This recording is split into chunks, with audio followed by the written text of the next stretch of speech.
Hello. Hey, it's Billy. Billy! How you doing? What's going on? I got something important here, all right? I'm getting married. This is What the Flick. I'm mixing it up. Right. I'm Ben, Christy, Matt, Alonso. Everybody's We're here. all This is here. good. I like this. Wait, I gotta go. Yeah, sorry. Thanks for coming in, Matt. Matt and I reviewed Ender's Game today, which will also go up, but we have two other movies, Freebirds and the one we're talking about right now, Las Vegas, of which there's going to be some significant conversation. Can we acknowledge that it's Halloween really fast? Oh, yeah, sorry. Christy is not just poorly dressed. Any more than usual. Yeah. Who are you going as, I'm Christy? sexy Kurt Schilling, complete with bloody socks. Are you implying that regular Kurt Schilling is not sexy?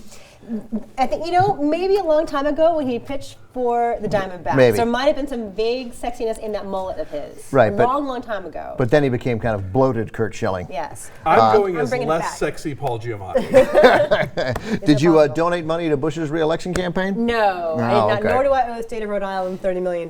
Couldn't but like I'm Kurt here. Schilling less. I'm I was going to go pitching as for pain. Alonso. That's a good costume, though. Well done. Thank you, and for our World Series champions. I am looking forward to Game 7. I think the Cardinals have a great chance. For fun. Yeah. Okay, so Las Vegas. Michael Douglas and Robert De Niro and Morgan Freeman and Kevin Kline play retired astronauts who have to come together one last time for an important space mission that only they can pull off. Take a look. Which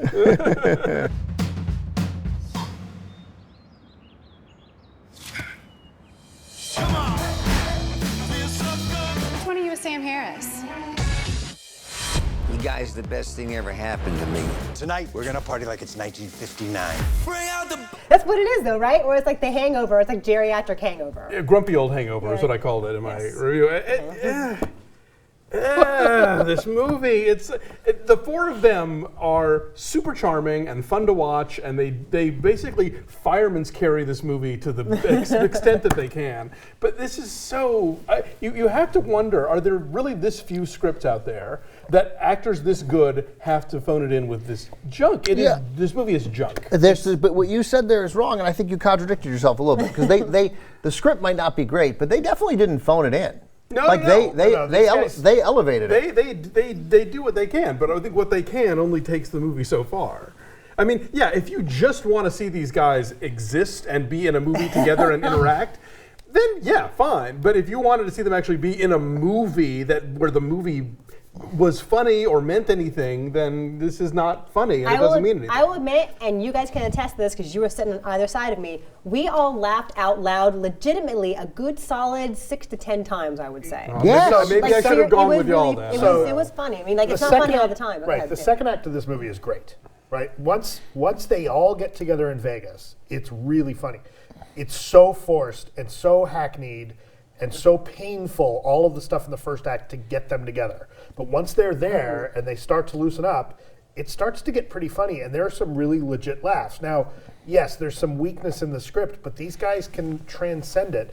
The chemistry between them is really good. And even, when De Niro's like mugging for the camera, like that still gets some good laughs in places. Now, it kind of falls apart at the end because the end gets overly schmaltzy. But that middle of the movie, there's a lot of fun stuff going on, and I really enjoyed it. And we should also mention the female lead in this, Mary Steenburgen, is adorable. Who's great in this. Yeah, and she's a good addition. Although she shows up there in the chemistry second with act. them. Those bangs. Not doing her any favors. Oh my goodness! But she's great. She also is up to par with the rest of these guys and does her best to sort of make this flimsy character into something that's remotely believable. I saw the potential for this film because I did not go in thinking, because I thought, all right, these guys maybe they'll sort of, and in a certain kind of crappy old movie with good people in it, vehicle way, they do bring a lot of charm to it. I'm not going to deny that, but I just wanted the movie to meet their standards. No, you know what? I think go ahead. You're very anxious. You please. No, I'm not anxious. I'm waiting until you guys rip it. And then No, I'm going to come in and drop the hammer. I'm not going to rip it. I'm going to say I think that they all legitimately care and are working and trying. It's not like they're not phoning it in. I'm not blaming embarrassed them watching at all. them. This is about the writer and the director. I would say though, yes, the script is hacky and you have Viagra jokes and you have like Florida retirement home swimming aerobics jokes. And they were funny jokes. It's kind of, some of it's kind of groan worthy, but then they do actually have character development. That's People right. have legitimate backstories. They feel like real people. The swings from funny, bouncing off each other into serious, let's sort through our feelings is a little awkward at times. But I liked it more than I didn't like it. I bought them as lifelong friends until they talked about being lifelong friends. And then all that stuff fell apart. All the stuff about, there's this long-standing rivalry between De Niro and Douglas where, De Niro's wife just died and Michael Douglas can come to her funeral, and then Michael Douglas thinks that she would have married him, but he said no, and all that was just... At that point, that was kind of get over it. 60 years later, get over it. I agree with you on that. But that was so brief. Like we get through that. It comes up a lot. There's a lot of fun stuff. Like, the movie. Go ahead. But like, when they start acting like gangsters, right? And they all just fall into that, and they're clearly like those characters show that there's enough of chemistry between them that they can all just start screwing around with each other and mess with the kid when the casino host comes and says, "Oh, he doesn't know who you are." And they all just kind of go with it. Like after all these years, and it's like, okay, I felt like that did an honest job of capturing that kind of friendship where you may not have seen someone for 10 years and you go back and you pick up right where you left off. And there was I thought very deft writing in that, because there was a lot of moments at the end. I mean, there was a lot of like when they stopped playing it the way they were sort of patting each other on the back for doing it well or going too far. Look, I like it. I love it when I don't have to sort of force myself to play the populist on the show, when it happens naturally. I just think this is funny, and I think those guys have. I was ready. Unlike you, I thought we were going to have a groaning moment. The studio offered so many screenings of it that I thought they must not hate it. Did they? There were a lot. That one on Tuesday. No, there were a bunch. There were like 4. I saw it So I agree with you. Like once you get past that first 10 or 15 minutes, which I think is, like the stuff with Kevin Kline in the pool doing the workout, like. All right, that's I know, but it gets saved with a couple of little moments. It gets saved with the pool when he thought the guy was dead.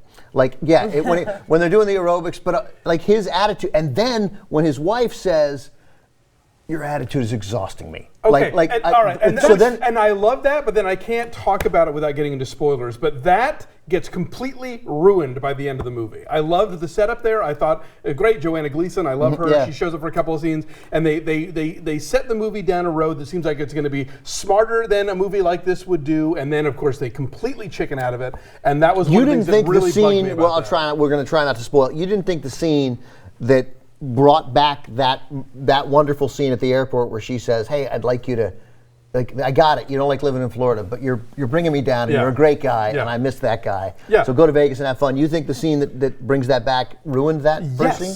Absolutely. I don't know. I found that scene incredibly sweet. What I had a problem with. You thought what? I thought it was a nice moment. I'm with you on I like that scene. What I had a problem with Kevin Kline's character is they make this big deal. Like at the beginning, like he's the guy who's physically broken. He's the guy with the titanium hip and the bad knees.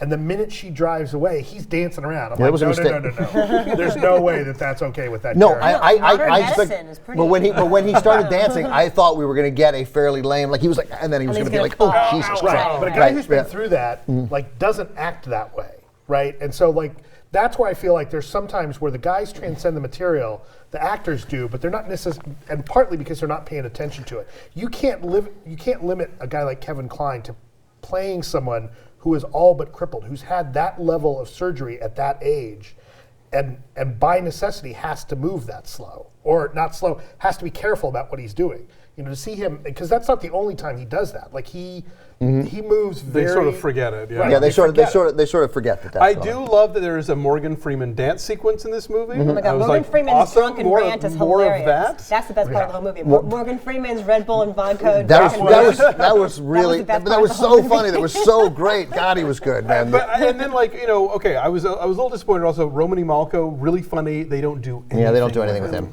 That's true. And there were a lot of moments where, like that scene that we're talking about, when his wife says, "Go to Vegas, have a good time," and he does this and he dances around like a guy who had not had these surgeries. Like that was a false moment. And there are a couple of moments where I think that they were, where after seeing the really some really good solid comedy, where I thought Kevin Kline, you forget sometimes how great he is, and that Morgan Freeman scene that we're talking about. And then they would fall back into very safe places, like almost instantly. Right as the moment where you thought it was getting very funny, then it gets incredibly safe, and it gets a little hacky, and guys are getting pushed into pools and blah blah. I will give it credit. I will give it credit for not being, old dogs, or one of those movies. But at the same time, this movie is super sexist because apart from Mary Steenburgen and Joanna Gleason, every woman in this movie is either hot babe in a bikini who the camera is just like checking out, or old fat lady, and the joke is she's old and fat, and therefore it does not give Michael Douglas that was a a scene where they're judging a wet T-shirt contest. I mean, that was a bikini bad scene. Those are the moments where they fell back in. Throughout the film, and that was kind of peppered throughout, and I just thought, I thought these guys were really good. I thought Kevin Kline was really great, and he's just sort of so vibrant, and I was surprised. Do you know how old these guys are? Yes, I looked it They're up. all different ages. They're all not 70. Kline is 65. De Niro 66. Kline is. 60, and then Morgan Freeman is 75, 76. Yeah. And then Douglas and De Niro are both 70. Yeah. I think one of them hasn't. But they all play basically 70. they're all 70. And, but I thought Kline would be like 10 years behind him, but he's not that far. Yeah. It did not occur to me at the time, but I read a review, interestingly, where somebody pointed out how they're supposedly friends since the 50s in Brooklyn. The fact that Morgan Freeman is like best buddies with 3 white guys in the late 50s is never mentioned at all. It's not, but if there is post-racial. But if there is a place in America where that might have happened, it is Brooklyn, which was good about that. Yeah, tell that to Spike Lee. Right, sure. I mean, New York doesn't have any race issues and never has. So anyway, I liked it. I gave it a 7.2. I think it's funny, and I think if you like these guys particularly, it's worth seeing. It's not great. It's certainly not great, but it's certainly worth seeing. You guys talked me up a point. I will give it a 5. Yeah. All right. You were down to 4? Yes, I will give it a 5. I think I'm saying 5.5. Is that accurate? Yeah. I mean, it's hit and miss, but it's amiable enough. And when I laughed really, really hard. Yeah, there were some hard. I think if you laugh hard 6 times in a movie, your it's funny. mom will want to see this Yes, movie. it's a good airplane movie. Yeah, my mom will not want to see it. Not with those women and the jiggling and the please. What's your number? I'm raising mine a little bit. 6. All right, 6. So that takes it up Ben what? has 5.9. Or does that take it to 6?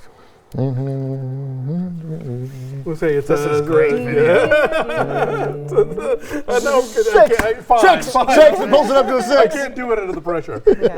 6. It's very low on the tomato meter. It's only 41%. Yeah, I'm surprised. I think it. Real quick, do you think it'll make money? Do you think it'll do okay or no? Like it'll be like a Best Exotic Marigold Hotel kind of. I I think mean, it's it's an gonna do huge underserved this weekend. audience. You think it's going to do big? It's going to do big. I think regular people like me, unlike you, I think they'll tell their regular friends, 'cause there's no way their you're regular, gonna leave. hard-working, hard-scrabble friends like me to go see it. Yeah. Right. I came home and I told Chris, Bootstrap it's not Dan terrible. over here. It's not terrible. I don't know that regular describes the audience that's going to go see this movie, if you know what I mean. All right, fair enough. All right, so a 6.0 for Las Vegas.